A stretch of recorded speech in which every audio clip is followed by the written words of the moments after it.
South Asian nation society কর্তৃক আয়োজিত শিক্ষার্থীদের সুপ্ত মেধা বিকাশের জন্য উৎসাহমূলক সায়েন্স মেধাবৃত্তি পরীক্ষা 2024 সম্পূর্ণ। চট্টগ্রামের 3টি কেন্দ্রে প্রায় 1000 শিক্ষার্থীরা অংশগ্রহণ করে। এতে প্রধান পরিদর্শক হিসেবে পরিদর্শন করেন বিশিষ্ট সমাজসেবক শিক্ষানুরাগী চট্টগ্রাম মহানগর বিএনপির যুগ্ম আহ্বায়ক আর.ইউ চৌধুরী শাহীন।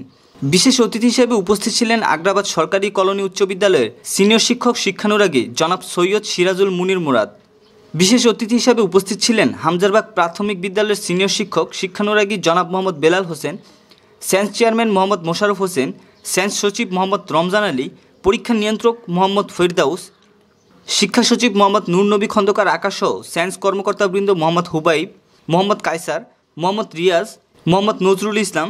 বিভিন্ন স্কুলের প্রধান শিক্ষকবৃন্দের মধ্যে উপস্থিত ছিলেন হোয়াইট ভিউ স্কুলের প্রধান শিক্ষক জনাব নূর মোহাম্মদ, রৌশন গ্রামার স্কুলের পরিচালক মোহাম্মদ আলী আকবর, হলিক্রিস্ট স্কুলের প্রধান শিক্ষক মোহাম্মদ রাশিদুল ইসলাম, রাজ মেমোরিয়াল স্কুলের সিনিয়র শিক্ষিকা খুরশিদা আলম।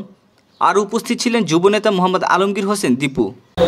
মূল্য নেই, লেখাপড়াটাকে আপনাকে ফোকাস করবো, মায়ের কথা শুনবো, বাবার কথা শুনবো, টিচারদের কথা শুনবো।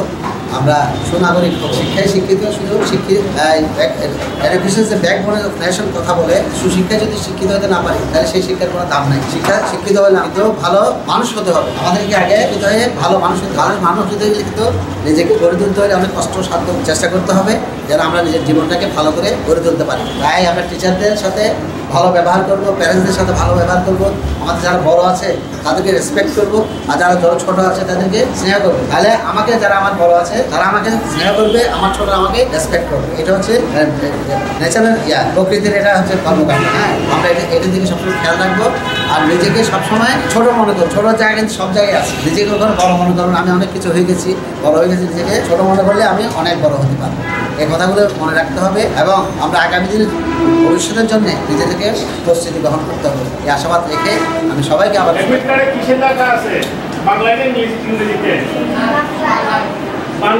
বাংলায়